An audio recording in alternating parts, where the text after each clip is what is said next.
이 한 주간도 주님의 은혜와 평강이 여러분의 삶 속에 흘러넘치시기를 주의 이름으로 축원합니다. 1968년도에 통일혁명당 사건이 있었습니다. 이 과정 가운데 서울대학교 경제학과를 졸업한 후에 육군사관학교에서 교관을 하다가 구속된 신영복이라는 분이 있습니다. 후에 이 사건은 조작된 것으로 밝혀졌지만 당시에 신영복은 구속되어서 무기징역을 선고받고 20년 20일 동안이나 수감 생활하다가 1988년에 특별가석방으로 출소할 수 있었습니다. 이분이 감옥에서 썼던 서신들을 모아 엮어서 감옥으로부터의 사색이라는 유명한 책을 출간하기로 했습니다. 이 책 감옥으로부터의 사색에 보면 신영복 교수가 감옥에서 자주 목격한 싸움에 대해서 언급한 글이 나옵니다. 감옥 안에서는 싸움이 자주 벌어지는데 아무래도 남들에게 호락호락하게 보이지 않으려면 성깔이 싸나운 사람으로 이름이 나야 하고, 그러기 위해서는 어느 정도 싸워둬야 된다, 이런 생각이 재소자들 가운데 팽배해 있었습니다. 그런 싸움들을 보고 느낀 것 중 하나가 큰 싸움이 되기 전에 잘게 나누어서 미리미리 작은 싸움을 싸우는 것이 파국을 면하는 한 가지 방법이라고 그분은 말합니다. 하지만 이보다 나은 대책은 싸움에 잘 지는 것입니다. 강물이 낮은 대로 흘러 결국 바다에 이르는 원리입니다. 쉽게 지면서도 어느덧 이겨버리는 이른바 승패의 변증법을 터득하는 것입니다. 여러분, 세상 살다 보면 지기가 어렵습니까? 이기기가 어렵습니까? 안 싸워봤어요? 여러분, 지는 게 어렵습니까? 이기는 게 어렵습니까?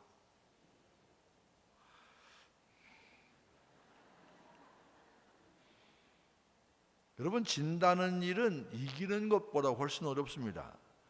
그래서 지면서도 이길 수 있기 위해서, 그러기 위해서는 자신이 어떤 경우라도 경우에 어긋나지 않고 떳떳해야 한다, 이 사실을 기억해야 됩니다. 싸움에서 가장 좋은 상책은 무쟁, 곧 싸우지 않는 것이고, 그 다음이 이패, 잘 지는 것이고, 그 다음이 정쟁, 작은 싸움이고, 마지막 하수가 뭐냐? 바로 난쟁입니다. 큰 싸움입니다.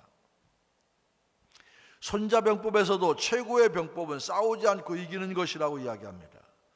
사람이 살아갈 때 다툼과 논쟁이 없을 수는 없지만, 그런데 살다 보니까 다툼과 논쟁 후에 얻는 것은 자기 손해일 때가 많습니다. 우리가 복음을 전할 때도 마찬가지입니다. 다툼과 논쟁으로 어떤 사람을 설득해서 신앙을 갖도록 변화시키는 것, 굉장히 어렵습니다. 오늘 본문에서 바울은 아덴 철학자들과 논쟁을 했고, 그 결과 이제까지와 다르게 풍성한 열매를 거두지 못했습니다. 본문의 바울의 모습을 통해서 우리가 전도할 때 어떤 태도의 모습으로 전도해야 하는지를 깨닫는 은혜의 시간 되기를 소망합니다. 첫째는, 전도는 관심에서부터 출발합니다. 마게도냐 지방에서의 전도 활동을 마친 바울은 당시 헬라 세계의 종교, 예술, 철학, 학문의 산실이라고 할 수 있는 아덴에서 전도를 시작합니다. 아덴은 오늘날 그리스의 수도인 아테네를 가리킵니다. 그런데 16절에 보면 바울이 아덴에서 그들을 기다리다가 그 성에 우상이 가득한 것을 보고 마음에 격분했다 그랬습니다. 아덴에 뭐가 가득했다고요? 아덴에 우상이 가득했다고 했습니다. 지금 보이는 이 건물이 아덴에 있는 파르테논 신전입니다. 고대 아덴의 최전성기를 열었던 정치가 페리클레스 시대에 지어진 건물입니다. 이 신전은 BC 490년에 있었던 마라톤 전투에서 그리스가 페르시아의 승리를 거둔 기념으로 여신 아데나를 칭송하기 위해서 세운 신전입니다. 이 파르테논이라는 뜻은 본래 처녀의 집 이런 뜻인데 여신 아테나의 무녀들이 살았던 집이었습니다. 이처럼 아덴은 온갖 신들이 가득한 곳이었습니다. 바울은 아덴 사람들에게 22절, 23절과 같이 말합니다. 우리 한 목소리로 22절 같이 한번 읽겠습니다. 바울이 아레오바고 가운데 서서 말하되 아덴 사람들아 너희를 보니 범사에 종교심이 많도다. 23절 내가 두루 다니며 너희가 위하는 것들을 보다가 알지 못하는 신에게라고 새긴 단도 보았으니 그런즉 너희가 알지 못하고 위하는 그것을 내가 너희에게 알게 하리라. 바울은 아덴에 도착한 후에 아무 의미 없이 그냥 시간을 보내지 않았습니다. 아덴 사람들의 성향이 어떠한지 면밀하게 주의 깊게 살펴보았습니다. 그래서 바울이 깨달은 것은 바울이 뭐라고 얘기합니까? 아덴 사람들아 너희를 보니 범사에 종교심이 많도다 그렇게 말합니다. 이 구절을 NIV 성경은 You are very religious 그렇게 표현합니다. 바울이 볼 때 아덴 사람들은 굉장히 종교적이었다. 여러분 이 종교적이었다는 것이 우리가 얘기하는 신앙이 좋았다 그 얘기는 별개의 얘기입니다. 종교적인 관심이 아덴의 사람들은 많았다 이렇게 바울은 간파했습니다. 특히 아덴을 두루다니며 면밀히 관찰한 바울은 알지 못하는 신을 섬기는 단까지 발견했습니다. 당시 아덴 사람들은 수많은 신들을 섬겼어요. 아덴에 살던 사람과 신의 숫자가 비슷했다 그렇게 얘기합니다. 그런데 그들이 아직도 그렇게 많은 신들을 섬기면서 아직도 알지 못하지만 분명히 존재하는 신들이 더 있을 것이라 그렇게 생각해서 알지 못하는 신을 섬기는 단까지 만들어 놓았다 얘기입니다. 알지 못하는 신들의 저주로부터 보호받고 싶은 그런 마음이었을 것입니다. 이런 아덴 사람들의 종교심과 사상을 꿰뚫어 본 바울은 그들에게 말합니다. 그런즉 너희가 알지 못하고 위하는 그것을 내가 너희에게 알게 하리라. 알지 못하는 신의 저주까지 막연하게 두려워하던 아덴 사람들에게 바울은 성경이 증거하는 살아계신 하나님에 대해서 분명히 알려주겠다 그렇게 말합니다. 바울은 어떻게 아덴 사람들에 대해서 이처럼 잘할 수 있었을까요? 그것은 그들에 대한 아덴 사람들에 대한 관심, 아덴 사람들에 대한 사랑 때문이었습니다. 아덴 사람들을 긍휼히 여기는 주님의 마음이 있었기 때문입니다. 단순히 나는 복음만 전하면 되지라는 마음으로 전도하지 않았습니다. 자신이 복음을 전하려고 하는 대상인 아덴 사람들에 대한 지대한 관심, 지대한 사랑을 가지고 그들에게 접근했습니다. 그래서 그들의 성향이 어떠한지, 무엇에 관심이 있는지, 종교적인 열심이 있는지 자세히 살펴보았습니다. 바울이 아덴 사람들의 성향을 분석하고 그 지역의 상황이 어떠한지 면밀히 조사했던 것처럼 이제 우리들도 전도하기 위해서는 우리 역시 이 시대의 사람들에 대한 정확한 이해, 관심이 필요합니다. 얼마 전에 전도 부흥회 때도 언급된 것처럼 작년 통계 자료에 놀라운 결과가 발표되었습니다. 저는 놀라운 결과예요. 통계청이 작년 12월에 발표한 2015 인구주택 총조사 종교인구 표본 집계에 따르면 10년마다 한 번씩 하는 것입니다. 개신교 인구는 10년 새 123만 명이 증가했고 불교 인구는 무려 300만 명이 급감한 것으로 나타났습니다. 2005년에 개신교는 844만 명이었다가 이번 2015년 조사 때 867만 명으로 늘어난 반면에 천주교는 500명에서 380명으로 불교는 1,050만 명에서 760만 명으로 줄었습니다.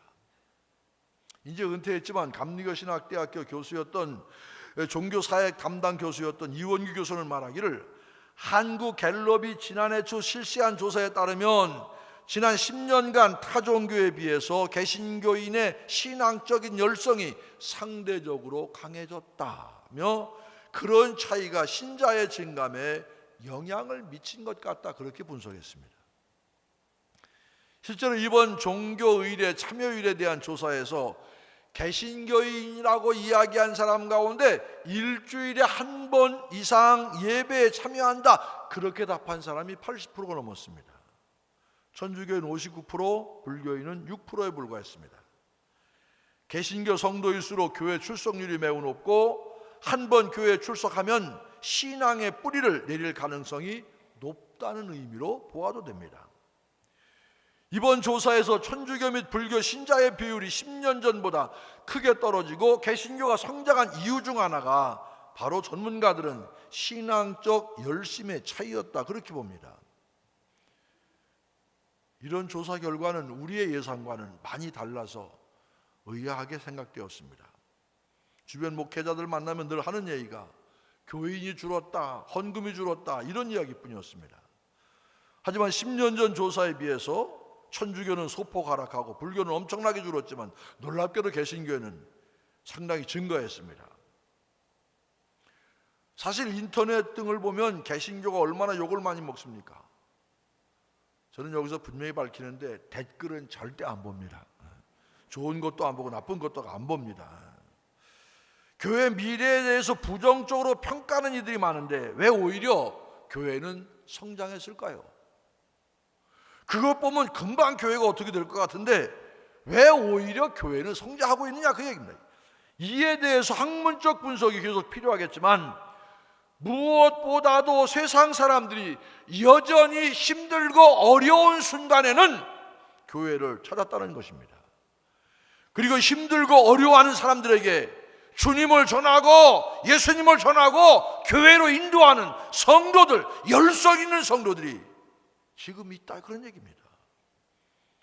그렇습니다. 우리 주변에는 다 교회 다니는 사람들만 있는 것 같고 주님을 믿지 않는 사람들은 교회에 대해서 다 부정적인 생각을 갖고 있다, 이렇게 생각하지만 아닙니다.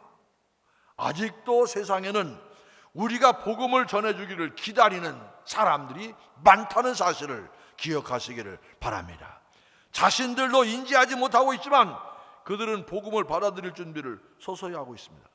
그래서 누군가 관심을 가지고 전도해 주기를, 나에게 전도해 주기를 소망하고 있습니다. 왜냐하면 복음이 아니고서는 인생의 위기를 극복할 수가 없습니다.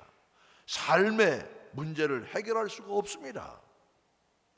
그렇기 때문에 바울 사도와 같은 열정으로 우리 주변을 사랑의 마음을 가지고 꼼꼼하게 잘 살펴보아야 됩니다. 그들이 어떤 상태인지, 어떤 환경 가운데 있는지, 그들의 영적인 형편은 어떤지, 이런 것들을 잘 살펴보고 이해해야 합니다.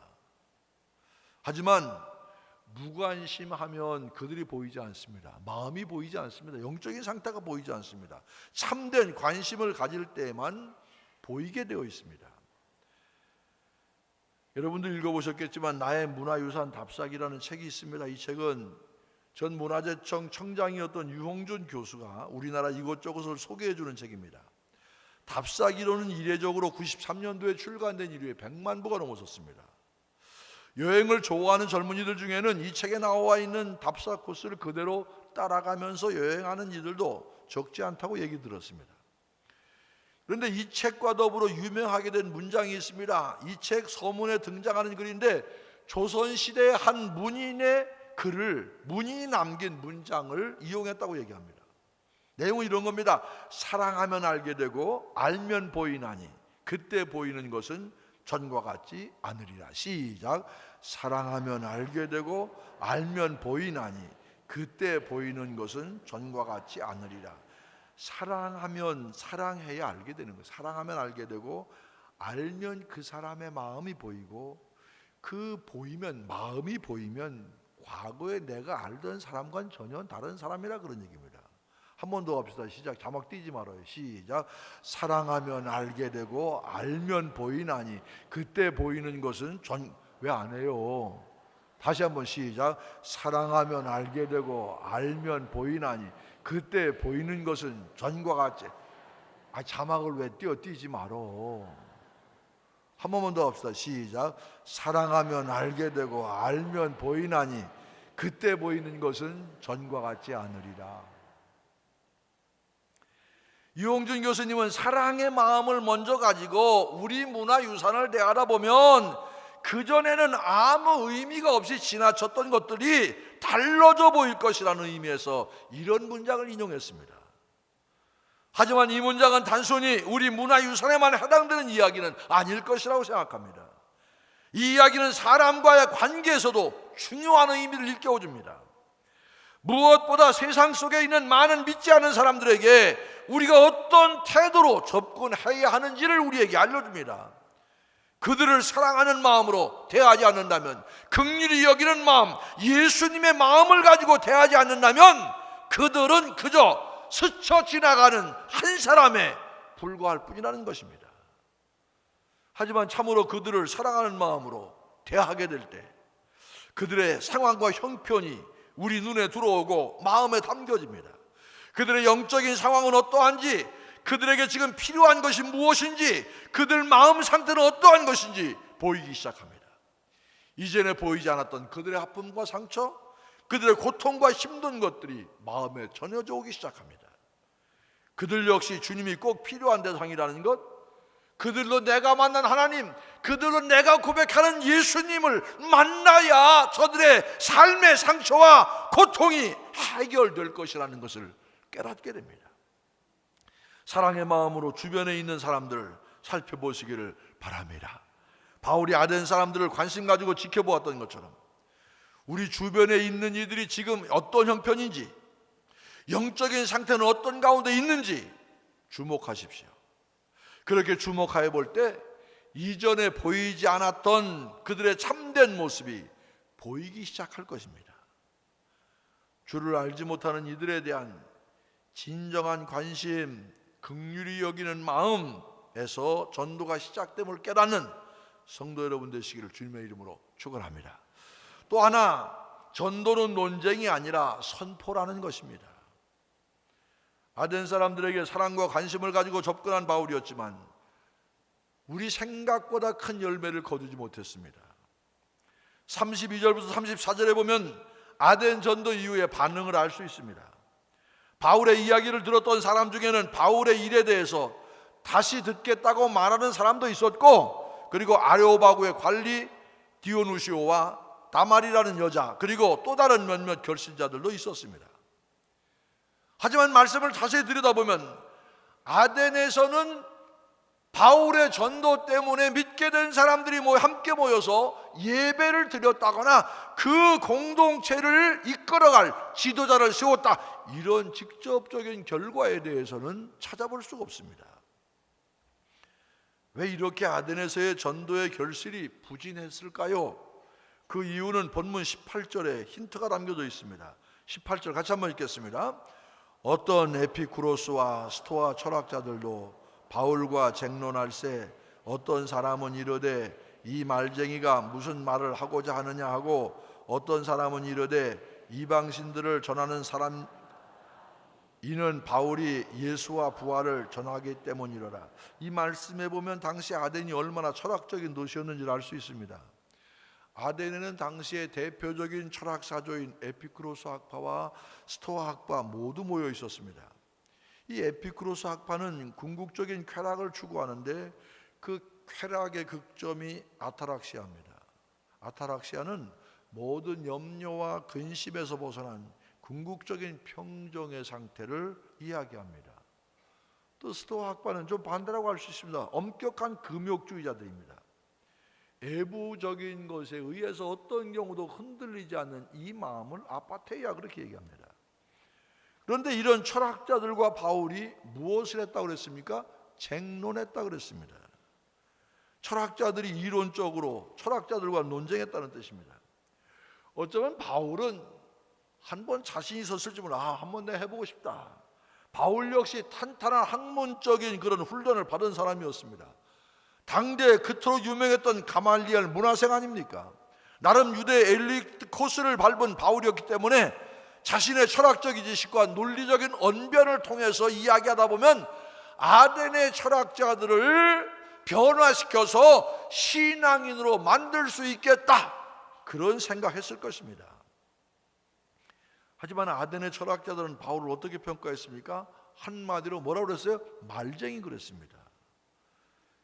말쟁이란 헬라어로 스페모로로고스라는 말을 쓰는데, 이 스페르모로고스라는 말은 곡식을 쪼아먹는 새, 그런 뜻입니다. 거기서 쓰레기를 주워 모으는 사람으로 확장되었다가 점차 다른 사람들의 사상을 얻어듣고 그것을 알지도 못하면서 자신의 것인 양 도용하는 사람들을 지칭하는 단어가 바로 스페르모로고스입니다. 말쟁이란 뜻입니다. 변변치 못한 사람, 결국 그런 뜻 아닙니까? 그러므로 아덴의 철학자들이 말쟁이라고 부른 것은 바울에 대한 극단적인 조롱, 멸시입니다. 바로 사기꾼, 떠벌이, 그런 정도로 밖에 취급하지 않았습니다. 왜 이런 박한 평가밖에 얻지 못했을까요? 왜 아덴에서는 예배 공동체도 만들어지지 못하고 계속해서 그 공동체를 이끌어갈 지도자도 세우지 못하고 아덴 철학자들에게는 말쟁이라는 멸시와 조소, 이런 비난만 듣게 되었을까요? 바로 그것은 그들을 논쟁을 통해서 설복시키려 했기 때문입니다. 바울이 아덴 사람들의 성향을 잘 파악하고 그들의 관심사가 무엇인지 연구한 것까지는 좋았습니다. 하지만 그들과 논쟁하려고 했던 것은 잘못된 판단이었습니다. 아마 예수를 오래 믿으신 분들은 안 믿는 사람들과 신앙적인 논쟁을 해본 경험들이 반드시 있을 것입니다. 논쟁까지는 안 했더라도 한두 번 신앙적 문제로 안 믿는 사람들과 이야기를 나눠봤을 거예요. 신앙에 대해서 잘못 알고 있는 부분에 대해서 바로잡아주고 기독교에 대해 오해한 것에 대해서 설명하는 것이 무슨 문제겠습니까?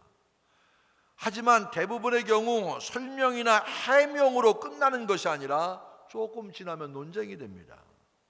논쟁을 통해서 그들을 이기려고 할 때 좋은 결과를 낳기는 어렵습니다. 여러분, 어떤 사람이 내 기독교 신앙에 대해서 나하고 논쟁하는데 그 사람이 논쟁에서 나한테 졌다고, 나한테 졌어요, 내가 이겼어요. 그러면 그래, 당신 말이 맞아, 당신이 이겼어, 내가 내일부터 예수 믿고 교회 나올게, 이런 사람 봤습니까?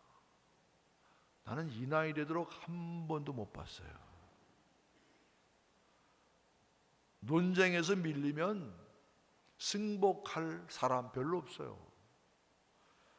아이, 내가 좀 지식이 모자라서 좀 졌지, 좋아, 내가 조금 더 연구해서 다음엔 내가 반드시 복수할 거야, 이런 마음 품고 돌아갑니다. 여러분, 신앙적인 논쟁에서 밀렸다고 승복하고 주님을 믿는 경우 거의 없습니다. 왜냐하면 사람은 한두 번의 말싸움으로 자신의 생각을 쉽게 바꾸지 않기 때문입니다. 논쟁에서 지더라도 자신의 주장을 바꾸려 하지 않습니다. 바울 역시 아덴에서의 논쟁이 어떤 결과를 낳았는지 후에 분명히 깨닫습니다. 그랬기 때문에 바울은 자기의 목회의 후계자였던 디모데에게 디모데후서 2장 23절에서 이렇게 말합니다. 세번역 성경입니다. 어리석고 무식한 논쟁을 멀리하십시오. 그대가 아는 대로 거기에서 싸움이 생깁니다. 논쟁하다가 싸움 생긴다, 그런 얘기입니다. 바울 사도 역시 논쟁에서 얻은 결과가 싸움뿐이라는 것을 뼈저리게 깨달았습니다. 그러면 중요합니다. 우리는 무엇을 해야 될까요? 논쟁을 멀리하면서 어떻게 세상 사람들에게, 믿지 않은 사람들에게 복음을 증거할 수 있을까요? 복음은 논쟁이 아니라 선포입니다. 신앙은 철학이 아니기 때문에 논쟁으로 결론을 얻기 어렵습니다. 또한 신앙은 과학이 아니기 때문에 실험으로 증명할 수 있는 것도 아닙니다. 신앙은요, 간단합니다. 단순히 그저 그 진리를 받아들이든지 안 받아들이든지 둘 중에 하나 택하는 것, 이게 신앙입니다. 그러기에 안 믿는 자들과 말싸움하려고 하지 마시고 담대히 선포하시면 됩니다. 예수 믿으세요. 예수가 우리의 구주십니다. 그러나 선포만 한다고 내 할 일, 모든 일 다 끝났다, 이것도 아닙니다. 중요한 것, 우리는 복음을 선포하면서 내가 선포한 그 복음이 진리라는 것을 내 삶을 통해서 증거해야 합니다. 내 복음이 내 삶을 어떻게 변화시켰는지를 보여주어야 됩니다. 주님께서 지금도 내 안에 살아계셔서 역사하고 계심을 그 사람이 알게 해줘야 됩니다. 복음의 능력은 그저 과거의 사건이 아니라 오늘 내 삶 속에서 구체적으로 일어나는 현재적인 사건임을 알게 해줘야 됩니다. 보여줘야 됩니다. 깨닫게 해줘야 됩니다. 그것이 바로 우리가 믿지 않는 사람들에게 해야 될 일입니다. 잠시 아덴에 관한 영상을 함께 보겠습니다.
이곳은 바로 아레오바고 언덕입니다. 바람이 몹시 붑니다. 그리스 아덴에는 바로 우상 숭배가 만연한 도시였습니다. 사람의 수만큼 우상의 숫자가 있다, 그렇게 말할 정도였습니다.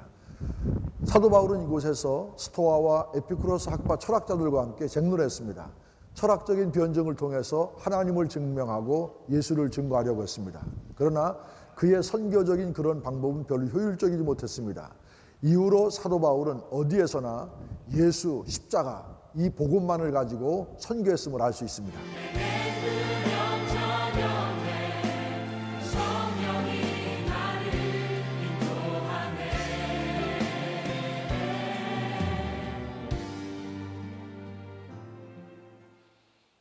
(9월 10월은) 2017년도 새생명 축제 기간입니다. 특별히 화재 이후에 교회를 복원하고 처음으로 새생명 축제를 맞이하고 있습니다. 여러분, 어떻게 전도하고 계십니까? 혹시 빨리 새생명 축제 기간이 지나가기를 바라고 있지는 않습니까? 이번에는 쉽게 지나가지 않을 것입니다. 우리 이미 8월 달에 전도 부흥회를 했습니다. 이미 예고된 것처럼 9월 달부터 웨슬리 전도학교를 엽니다. 대한민국 최고의 전도의 강사를 매주 목요일 날 10시부터 오후 3시까지 점심시간 포함해서 4시간 동안 훈련을 받습니다. 12주 동안 훈련을 받습니다. 이제 우리 교회가 해야 될 일은 이 일입니다.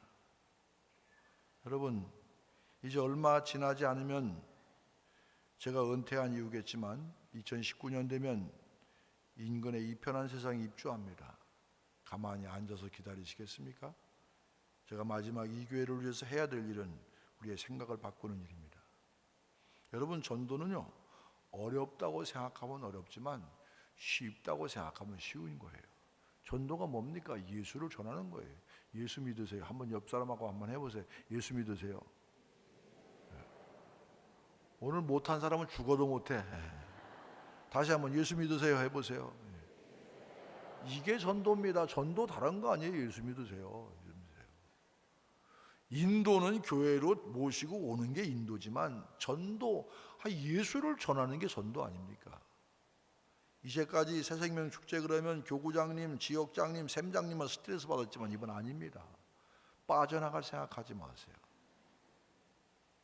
매일 예수 믿으세요, 교회 나오세요, 이 말 아무에게나 한마디씩. 여러분, 생각하면 그건 어려운 일이 아닙니다. 땅끝까지 거침없이 그냥 하는 게 아닙니다. 적어도 이 교회 신앙생활하면서 1년 동안 이 말씀을 들으면서 우리 속에 전도에 대한 열정이 살아나지 않는다면 지적인 만족을 위해 우리가 신앙생활하는 거 아니지 않습니까? 여러분, 내가 야단치는 것 같이 얘기해서 굉장히 미안하지만 전도하는 것, 이거 남의 일 아닙니다. 하루에 한 번 입술 열어 예수 믿으세요, 교회 나오세요. 오늘 말씀처럼 사랑을 가지고 관심을 가지고 긍휼한 마음을 가지고 사람을 대할 때 반드시 복음이 필요한 사람을 만나게 되는 역사가 우리 앞에 펼쳐지게 될 줄로 믿습니다. 그때 논쟁이나 말싸움이 아니라 담대하게 복음을 선포하고, 그리고 우리 삶을 통해서 내가 예수 믿고 변화된 이 삶을 통해서 그 복음을 증거하게 될 때, 그럴 때 주님 기뻐하시는 아름다운 영혼 구원의 열매가 많이 맺게 될 줄로 믿습니다. 구경꾼이 아니라 주인공이 되시는 여러분들 되시길 주의 이름으로 간절히 축원합니다.